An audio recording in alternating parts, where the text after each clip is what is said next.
through the snowy emptiness of Antarctica strode a man who was not a man. He wore a long cloak, fastened at the neck, and a fur hat. Though old, he was still alert and vigorous, and the eyes in his heavily lined face blazed with fierce intelligence. "No, I can't go through with it," he was muttering to himself. "I will fight it. I will not change." This was the mysterious traveller in time and space known as the Doctor, and he had just experienced a terrifying encounter with the Cybermen, emotionless, silver giants who had tried to invade the Earth. The battle had taken its toll. The Doctor had felt his strength drain from him as the Cybermen's homeworld, Mondas, had attempted to leech energy from this planet, and he had already pushed his old body to its limits. The Cybermen had finally been foiled by their own cleverness, and he had been little more than a spectator.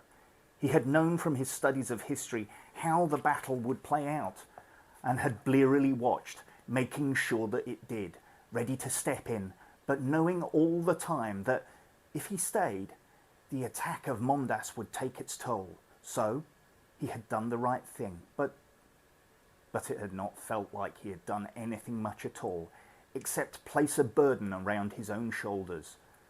Once the Cybermen had been defeated, he had quickly headed out here into the emptiness of the Antarctic wastes to find the TARDIS, leaving his two companions, Ben and Polly, rushing to get into their coats, somewhere in the buildings that the snow had already obscured far behind him.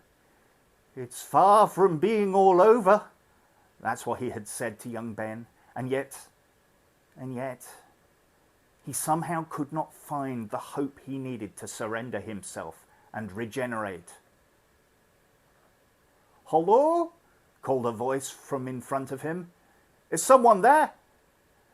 The Doctor squinted to try to make out what was ahead. A figure was kneeling in the snow, close to the welcome shape of the blue police box that was the TARDIS. "Who is that?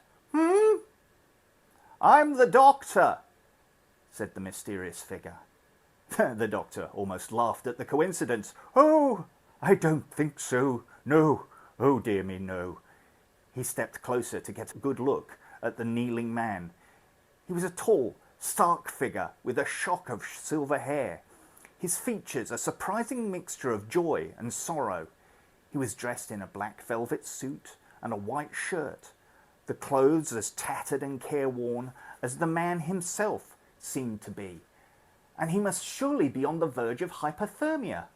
This was surely some unfortunate survivor of the Cybermen's attack.